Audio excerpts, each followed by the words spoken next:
Bom, chegamos ao 19º vídeo. Talvez isso se encerre, talvez seja o último. Tem amigos pedindo para complementar algumas coisas, tal. Pode ser que eu faça, né? Mas o essencial que eu queria transmitir, o meu compromisso com aqueles que tanto insistiram para que eu fizesse esses vídeos, né? Eu acho que está aqui. Se continuar, vai depender de um conjunto de coisas, né? E esse último vídeo eu não posso deixar de dedicar para o meu amigo e camarada Roberto César Cunha, que ficou num nervosismo danado quando ele me viu fazendo aquelas críticas ao Lenin, né? Crítica, não gosto da palavra crítica, aquelas discordâncias, né? E por causa dele eu tive muito trabalho para fazer o vídeo 18 e esse aqui também, né? Não deixar margem para tomar pancada do Roberto. Tá certo? Então, né, Roberto, quem sabe, né, eu não apanho de você com isso, com esse vídeo. Mas vamos começar lá. Deixa eu...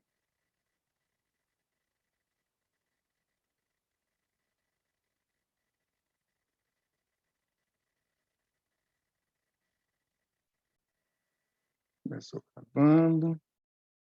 Agora eu tenho que... Isso aqui. 19.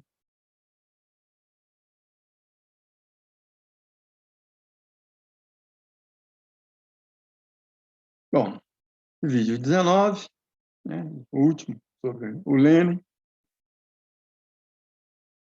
Com esse vídeo eu encerro o conjunto, a série dedicada à minha amiga Cláudia Botelho Zabotto, né? Vou repetir, começar repetindo aquela epígrafe que o Lenin pegou do Kautsky, que o Kautsky fez para o Klopstock, sei lá. O Lenin pegou e eu peguei do Lenin. Um monte de gente louva o Lenin. Há muitos que o leram? Não. Louvo uma caricatura do Lenin. Seria melhor se o louvasse menos, mas o lessem mais, né? Aqui está a referência. Esse vídeo 19, fundamentalmente, é o seguinte: por que eu mantenho o Lenin como uma referência fundamental, né? Porque ele ainda é um grande autor na minha vida. O primeiro fundamento, né? Eu vou recorrer ao Lukács, um texto sobre o Lenin. Lukács diz assim: a grandeza de um pensador proletário é medida, né, pela profundidade, pela amplitude de visão que ele tem, pela intensidade com que ele é capaz de entrever corretamente, por trás dos fenômenos da sociedade burguesa, aquelas tendências que vão em direção à revolução proletária. Medido por esse padrão, Lenin é o maior pensador que o movimento revolucionário dos trabalhadores concebeu desde Marx. Isso continua válido até hoje, né? Pela profundidade, pela amplitude da visão, a capacidade de entrever por trás dos fenômenos, as tendências aquilo que apontava na direção da revolução proletária. Por esse padrão, Lenin é o maior pensador que o movimento revolucionário dos trabalhadores concebeu desde Marx. Ainda continuando com Lukács.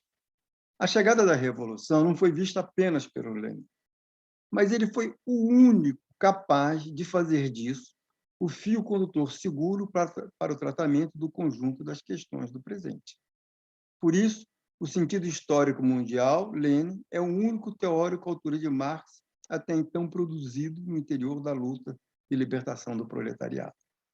Esse é um texto que o Lukács escreveu em 24 e eu acho que continua atualmente, até hoje. Quer dizer, é o único cara, né, da altura de Marx produzido no interior da luta de libertação do proletariado, no sentido da antevisão da revolução, não no sentido das questões conceituais, teóricas, né, das análises, mas no sentido de antever a revolução. Quer dizer, ele é a única altura do Marx nesse ponto.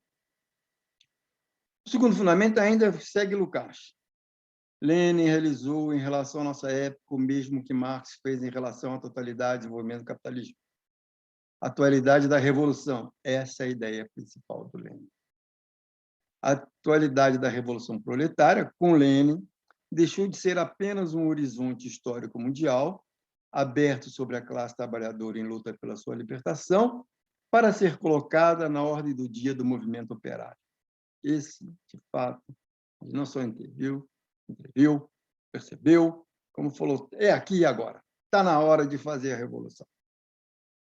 O terceiro fundamento, né, é que, para mim, o Lenin tem a melhor análise da relação cidade-campo no desenvolvimento do capitalismo.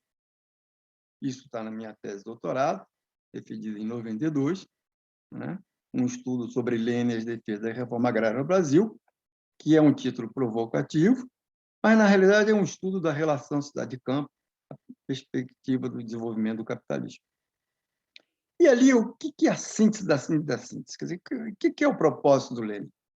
Desenvolver as forças produtivas para criar e desenvolver a classe operária e antecipar a revolução. Em absoluta concordância com aqueles dois pontos que a gente, baseado no Lukács, acabou de expor.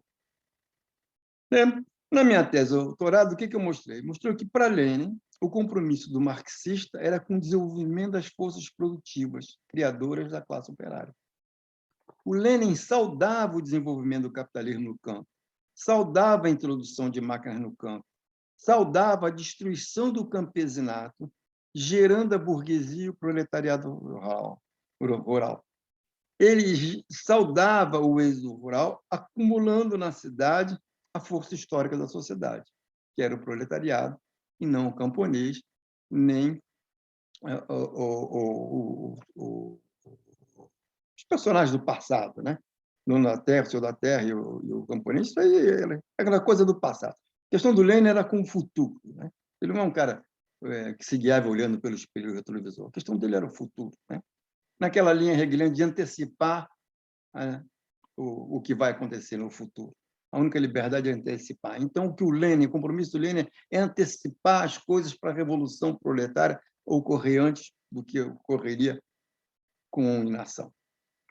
Então, nessa perspectiva, é muito interessante, porque eu me lembro quando eu vi isso, eu fiquei perplexo. O Lenin defendia os direitos trabalhistas, os direitos sociais, não para proteger o trabalhador. Isso é fantástico. Eu entendi que ele protegia, né, defendia os direitos trabalhistas para destruir a pequena produção, acelerar o triunfo da grande produção, acelerando o desenvolvimento do proletariado, que era a força histórica da sociedade. O compromisso dele é com o proletariado, não é com os personagens do passado, nem com o pequeno produtor. O que preocupava Lenin, né, era a ausência de um partido comunista verdadeiramente revolucionário que organizasse essa força histórica da história em direção à revolução. E o problema não é o que vinha acontecendo, o problema é não ter um partido comunista que aponte para a revolução. Você não pode querer voltar ao passado, vamos proteger o camponês, o pequeno produtor, isso aí tudo é bobagem. O Lenin tinha um profundo desprezo por isso. Por isso que eu chamo, olha, muitos louvam o Lenin, né? Mas não leram. Se lesse, talvez, muito provavelmente, não o louvariam tanto, né? Então, a proposta do Lenin não era uma proposta de parcelamento de terras, de reforma agrária, era de estatização total das terras, né? E ele dizia, nessa estatização, nessa nacionalização, nenhuma preferência deve ser dada aos camponeses. Não é a nacionalização não é para dar terra para quem não tem, né? Mas é para abolir a renda absoluta que entravava o desenvolvimento do capitalismo no campo. A nacionalização das terras era para acelerar o desenvolvimento do capitalismo no campo e gerar o quê? Um proletariado urbano e rural. O que ele queria com a nacionalização era acelerar o desenvolvimento do operariado, antecipar a revolução. Esse é o Lenin verdadeiro. É isso que é fantástico nele. É isso que eu fico fascinado, essa coerência, sem coisas melosas, sem romantismo, sem tolices. A questão dele era muito forte, muito objetiva. Eu quero a revolução, eu vou trabalhar para a revolução. Por quê? Porque a felicidade não está no presente, ela está no futuro. É lá que nós vamos, né, ter um novo homem. Não é aqui e agora. Portanto, me causa perplexidade quando eu vejo defensores da reforma agrária reverenciarem o Lênin. O defensor da reforma agrária só pode desprezar o Lênin, não pode. Ele sim tem que ser um crítico do Lênin, não é uma discordância. Ele tem que ser um crítico, ele tem que destruir. Por quê? Porque o raciocínio do Lênin é muito bem amarrado, conceitualmente perfeito, quer dizer, não tem nenhum furo lógico, ao contrário. O que faz o Lênin diferente dos demais é que ele não tem nenhum furo lógico, ele não tem medo, ele vai até o fim do raciocínio, do argumento dele, né? Ele é absolutamente coerente de A a Z. Aí o pessoal fala, e a Aliança Operária Camponesa, você não está entendendo nada. Eu digo, gente, vocês é que não estão entendendo.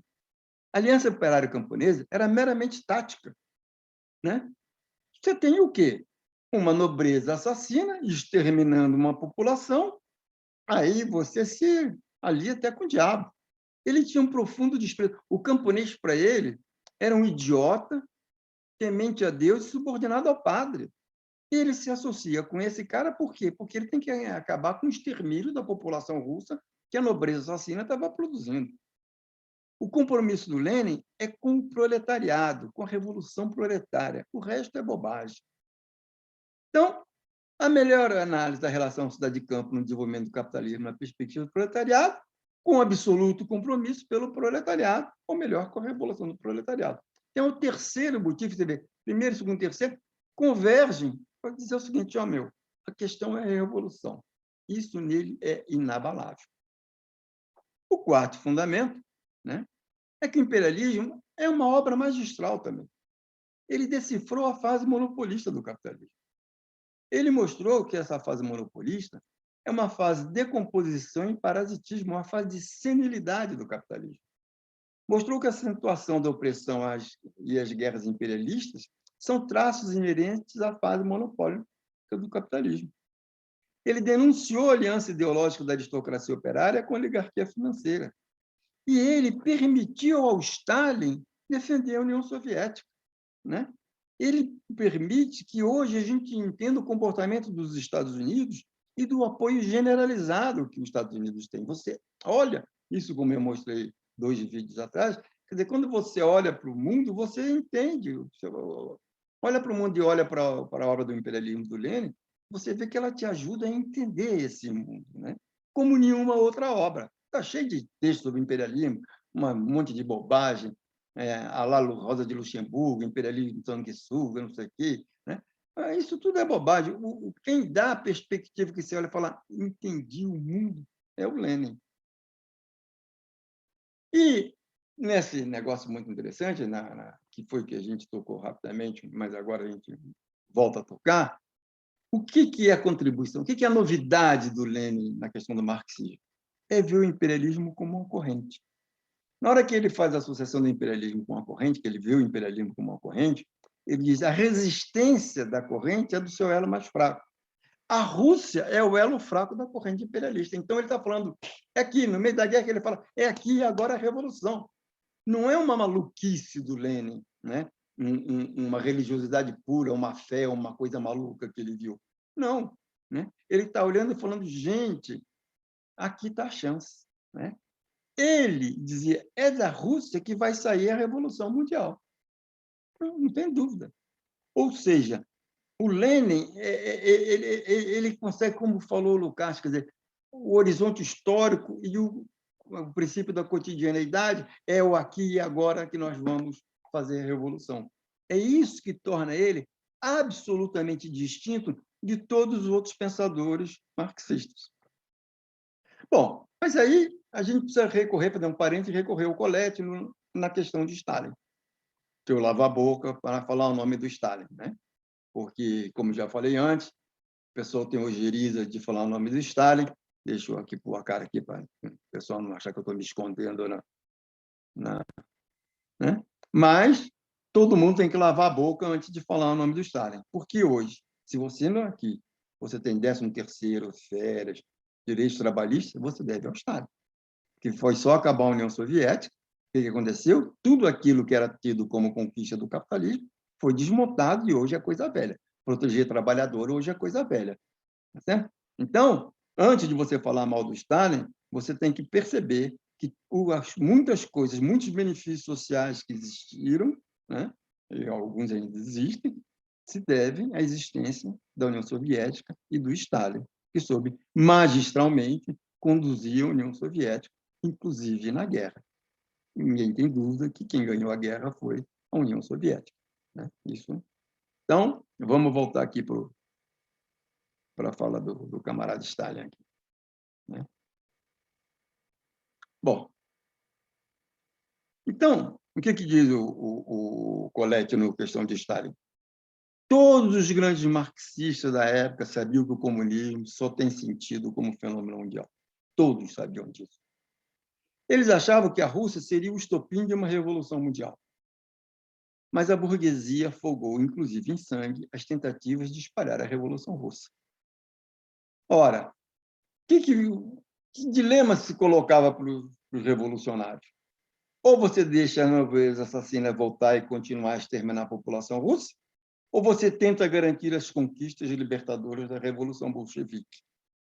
Ora, o que eles decidiram? Vamos garantir o que conseguimos. E, para isso, o que acontece? Eles inventam a teoria, entre aspas, da possibilidade do socialismo em seu país. Essa teoria não é elucubração teórica, não é uma masturbação mental, é uma necessidade prática. Eles tinham que justificar continuar no poder, tá certo? Para impedir a volta ao passado e a volta àquele sufoco, àquele extermínio. Então, quando o Trotsky queria ir para o mundo, o que defende a revolução é torná-la mundial, né? Lenin e Stalin estão falando, não, cara, você ficou louco, nós não temos força. Olha o que está acontecendo. Não estamos conseguindo, então vamos segurar a peteca aqui onde nós podemos. E é esse que é o grande racha entre Trotsky e Stalin. Stalin é o cara realista que fala, não temos condição de avançar, vamos segurar aquilo que conseguimos. Bom, então uma teoria da possibilidade de socialismo no seu país, que era para impedir o retorno da nobreza assassina e a continuidade do extermínio da população russa, né?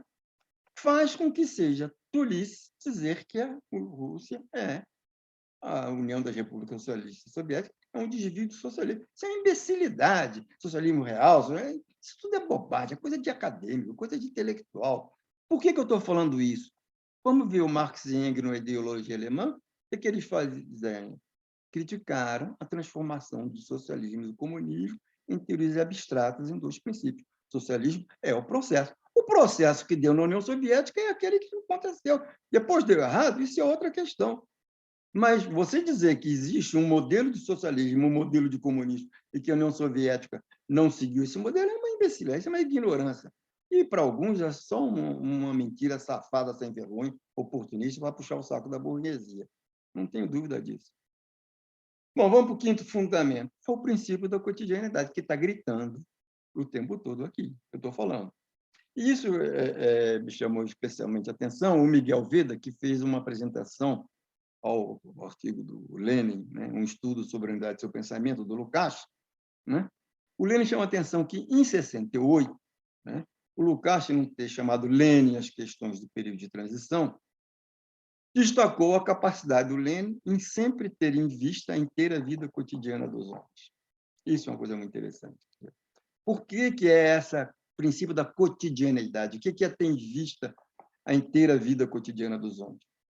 Isso está em perfeita concordância com o Marx no Miséria da Filosofia, onde ele criticando, né, destruindo os hegelianos, por pensarem que, ao abstrair, estão fazendo análise.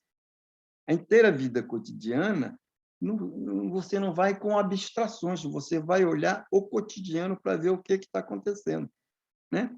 E remete também ao Marx, no Crítica à Filosofia do Direito, dizendo que a crítica é uma arma dirigida contra o alvo que se quer destruir. A crítica é uma arma dirigida contra o alvo que se quer destruir, e ela deve descrever, deve denunciar opressão de uma esfera social sobre as demais. Então, ao invés de focar nos valores, Lenin foca na miséria, na desgraça que é a vida dos trabalhadores. Lenin foca na opressão da vida cotidiana no capitalismo. A necessidade da revolução é extraída não de avanço da razão, não de princípios, de ideais, de valores. Ela é extraída da necessidade de abolir o sufoco da vida, de abolir a opressão que uma esfera social exerce sobre a outra. Então, você tem que olhar para o princípio que está acontecendo na realidade, e não por valores. Isso aqui dá uma relação interessante, que nesse momento exato eu tenho discutido com os colegas. Eu digo, olha, aliás, saiu a última pesquisa do Poder Data, se ela estiver correta, Lula está com 41 e Bolsonaro subiu para 36. Se essa pesquisa está correta, o que está indicando é o seguinte, é que a esquerda não percebeu que o Bolsonaro de hoje não é o Bolsonaro de ontem. O Bolsonaro que foi eleito não é mais o mesmo, ele acabou. Bolsonaro não é burro, ele é um animal político, ele tem bons assessores. Ele percebeu que aquele primeiro Bolsonaro era um desastre, que aquilo foi uma circunstância, que ele se aproveitou e conseguiu chegar ao poder. Mas com aquilo ele não se manteria no poder. Então, o que ele faz? Ele chuta a bunda daquele Bolsonaro, traz o Centrão, entrega para o Centrão o comando do governo. Hoje, Paulo Guedes é uma triste figura, né? Não tem mais nenhuma relevância. Olha, o Bolsonaro, ironicamente, fez uma coisa incrível, que quem manda no orçamento hoje não são mais as empresas, que mandavam via Ministério da Fazenda, da Economia, Planejamento. Não. Quem manda no orçamento hoje é a Casa Civil, é o Ciro Nogueira, o chefe do Centrão. Isso é você submeter a economia à política. E o Bolsonaro está fazendo um monte de benefícios e de bondades. Tá certo? Essa última pesquisa do Poder Data, né? Ele está invadindo, tentando fazer, cruzando agora com uma reportagem que eu vi do colega Naná, Naércio, né? Dizendo, olha, R$ 400 de Auxílio Brasil, você acaba com a miséria no Nordeste, em São Paulo não faz impacto nenhum. Ora, 400, ele está invadindo o reduto do Lula no Nordeste com R$ 400. Isso é para quebrar. Quer dizer, isso não é burrice. Eles sabem, eles estão fazendo o seguinte, olha, no Sul e Sudeste é melhor para o Bolsonaro, eu preciso invadir o campo do Lula. E aí vai dar R$ 400. Né? Então, o Bolsonaro está fazendo via Centrão, né? Ou Centrão ou Bolsonaro, aí tanto faz, né? Estão tomando medidas que fazem com que aquelas críticas que a oposição fazia à entrada do Bolsonaro perderam sentido. Então, a oposição não está conseguindo entender o cotidiano, por quê? Porque ela está presa a valores. Na mente da oposição, o conceito determina o real. Ela tem um conceito do Bolsonaro e acabou, ela se sente feliz com esse conceito e acabou. Uma hora ele muda, ela não consegue perceber que ele mudou e continua fazendo velhas críticas. Corremos o risco de que o Bolsonaro seja reeleito.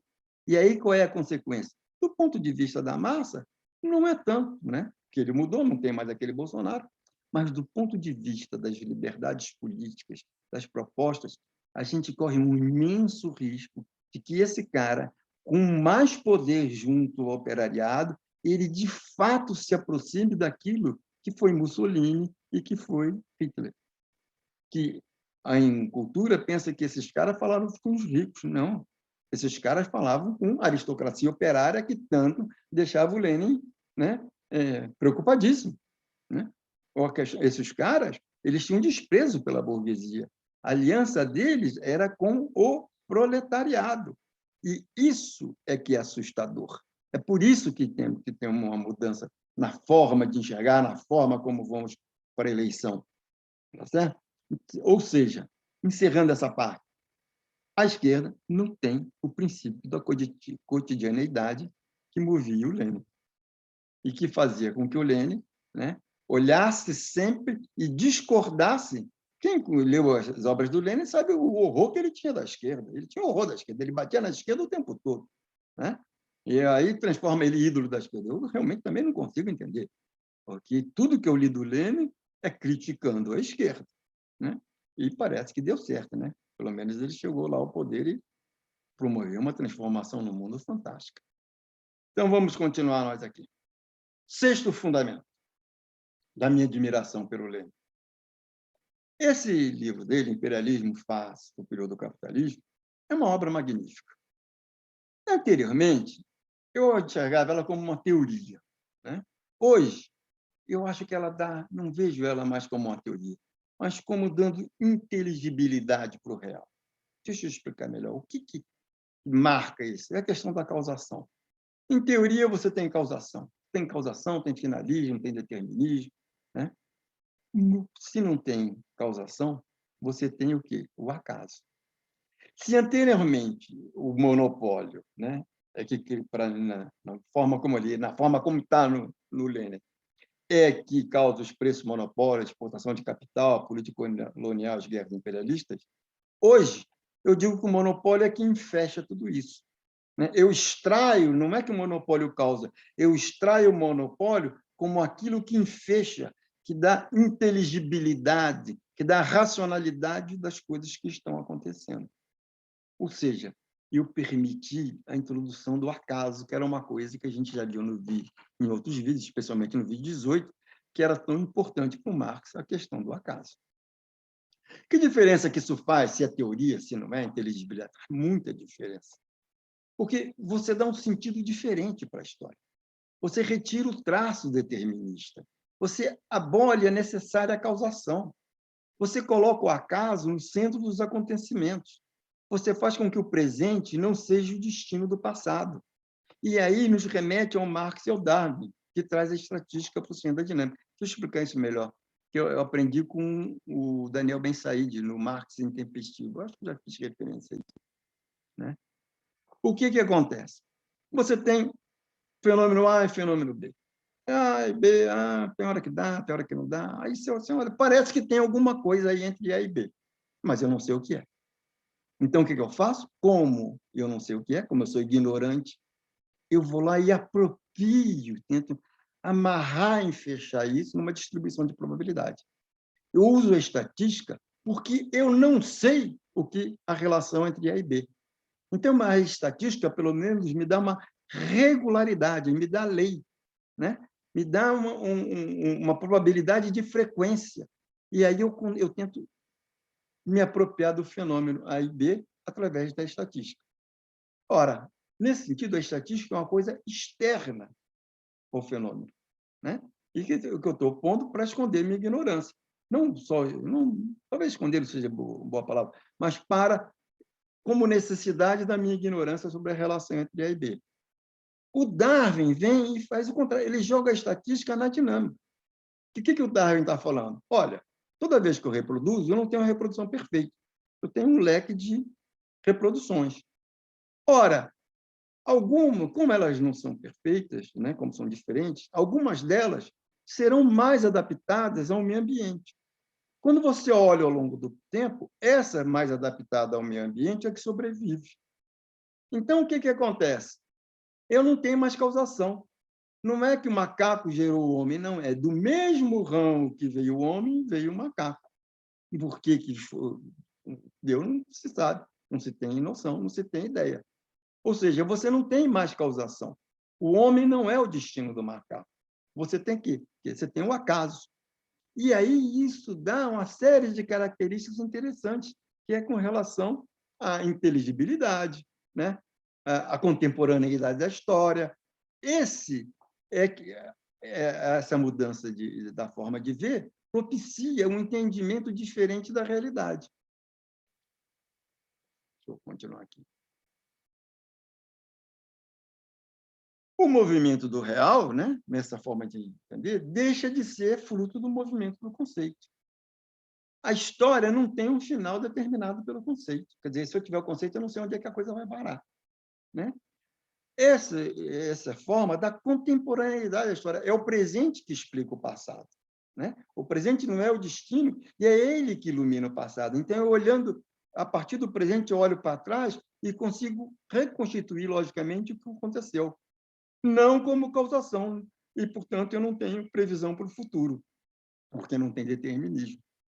Ou seja, eu leio Lenin como uma obra que me permite dar inteligibilidade, né? Isso me ajuda, quer dizer, o que eu faço? Como é que eu faço isso, Lenin? eu junto os manuscritos com o prefácio do Marx, segunda edição. Parte de um fato presente, apoderar da matéria em seus pormenores, analisar suas diferentes formas de desenvolvimento e perquirir a conexão íntima entre elas, e descrever no plano ideal a vida da realidade pesquisada. Ora, no Ideologia Alemã, né? Como é que eu faço? Como é que eu leio Ideologia Alemã? Como é que está a Ideologia Alemã? Eu acho que é isso que está presente, que as pessoas, não, por lerem burguesamente, por lerem hegelianamente, não conseguem entender o que o Marx está falando no Ideologia Alemã, criticando exatamente a ideologia alemã, que é exatamente Hegel. Qual é o fato presente que preocupa o Marx? A vida humana. Então, o que ele vai fazer? Ele vai investigar o nascimento, o desenvolvimento e as mudanças de forma e as ligações íntimas entre elas. Então, começa ele. Para haver vida, é preciso haver homens vivos. Para ter homens vivos, é preciso produzir homens vivos. Para produzir homens vivos, você precisa produzir material, produção material, alojamento, vestuário, alimento, etc. E precisa uma dimensão social, que é produzir outros homens. O homem, percebe o Marx, é o único ser vivo que produz a vida mediante o trabalho. Só o homem antecipa na mente o resultado da sua ação, né? A abelha não trabalha, a formiga não trabalha. Abelha e formiga produzem a sua vida por determinação genética, né?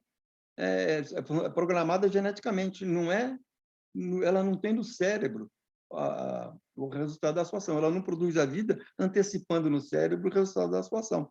O único ser vivo que faz isso é o homem. E o homem é o único ser vivo que produz instrumentos de produção. Ora, o trabalho, portanto, não é o ponto de partida do Marx. Ele é a conclusão. O Marx chega ao trabalho, ele não parte do trabalho. Os marxistas partem do trabalho para explicar o resto. E não, e o Marx, ele faz o quê? Ele enfecha o trabalho, é o que enfecha tudo isso que ele está falando da vida humana. Então, qual é a raiz da diferença de como a gente tem que compreender a história? Se você pensa que o pensar existe antes do ser, o único que você pode fazer é buscar a existência empírica da verdade. Você vai buscar, né, o pensar, buscar na realidade como é que o pensar está aparecendo na realidade. Ora, isso, disse o Marx, faz do homem e da história meros campos de comprovação da verdade. O Marx é diferente, ele diz que o ser é que gera o pensar. Ora, se o ser é que gera o pensar, ao invés de você ir buscar a existência empírica da verdade, você vai buscar a verdade da existência empírica. Você vai olhar, né, o que existe, o ser, e vai pensar sobre esse ser, né? E aí você faz o quê? A ação do homem é que faz a história, né? O homem, e que chegou o Marx, engendra o próprio homem mediante o trabalho. Quer dizer, o trabalho é o resultado, né? É a expressão última, máxima da vida humana. Não é ele que causa, você não tem causação, mas ele é a expressão da vida humana. Então, quando eu olho para o mundo atual, né, eu vejo os traços que o Lênin apontou no imperialismo. Monopólio dominando, maquinações financeiras, os preços de monopólio, a exportação de capital, a política colonial, as guerras imperialistas e a aliança ideológica entre a oligarquia financeira e a aristocracia operária. Ora, isso resulta o quê? Uma acentuação da opressão cotidiana. São o quê? Características de decomposição e parasitismo do capitalismo. E o que fecha tudo isso? É o monopólio, né? Conclusão. Eu não fico com o Lenin II, cientista e economista. Eu fico com o Lenin I, que recusava a dialética. Esse é o Lenin que eu admiro. É o Lenin do compromisso inabalável com a revolução proletária, né? É o Lenin que não tergiversava, que não cedia, né? Que tinha um objetivo único, firme, e toda a ação dele era consequente, que tinha coragem para discordar de todo mundo, de todos, né? Que tem o princípio da cotidianeidade, né? Que conseguiu perceber traços relevantes, dar uma costura entre traços relevantes do capitalismo. Se é científico ou não é científico, é irrelevante, né? O fato é que essa obra do Lenin é fundamental para a gente entender hoje o que está acontecendo inclusive a guerra que está na Ucrânia, que é uma guerra por procuração, que, no fundo, é fruto de um choque entre Estados Unidos e China, e Rússia e Ucrânia são apenas dois instrumentos. Mas isso eu consigo entender a partir do Lenin, né?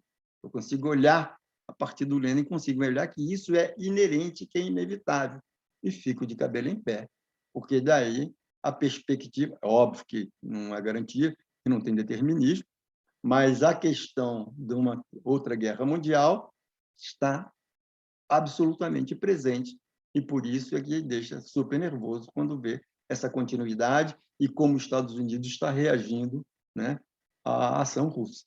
Isso é uma coisa que super preocupa. Bom, fim da exposição sobre o imperialismo Lenin, né? Encerro esse conjunto de vídeos em memória da minha amiga Cláudia Botelho Zabotto, né? Deixa eu parar aqui. Eu acho que esse vídeo ficou menorzinho. Ficou, né? Deixa eu ver se eu consigo aqui. Será que consegue ver a camiseta que eu deixei aqui? Deixa eu ver aqui assim, né? Com que eu fiz esse vídeo, né? Assim, meus dois ídolos, né? Lenin e Stalin. Né? Por quê? Porque eu não faço deles espaciais, atemporais. Eu entendo eles historicamente. Repetição hoje é uma outra discussão, mas eu não os satanizo, não caio no jogo do idealismo burguês que coloca eles como satãs. Não, eu entendo eles historicamente, suas limitações. Mostrei aqui, olha, Lenin, para mim, é um fantástico, mas ele tem limitações, não é isso? E eu tenho uma avaliação pragmática do Lenin, e não adoração sem viés religioso, sem religiosidade. Tá certo?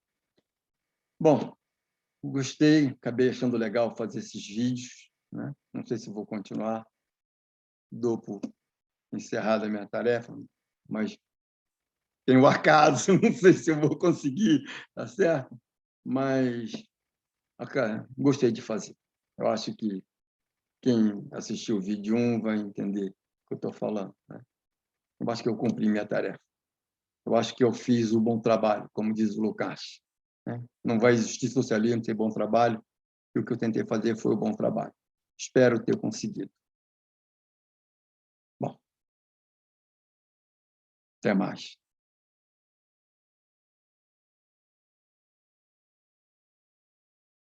Ah, agradecer aos amigos que me estimularam, né? E que debateram, que comentaram, que criticaram, né? Eu agradeço a eles a colaboração. Não posso encerrar isso dizendo que foi um trabalho meu solitário. Não. Trabalho de fruto de muitos anos, muito tempo de sala de aula, muitos alunos participando, e alguns poucos mais intensamente, né? Então, eu, na realidade, esses vídeos são fruto de um contexto histórico do qual eu faço parte.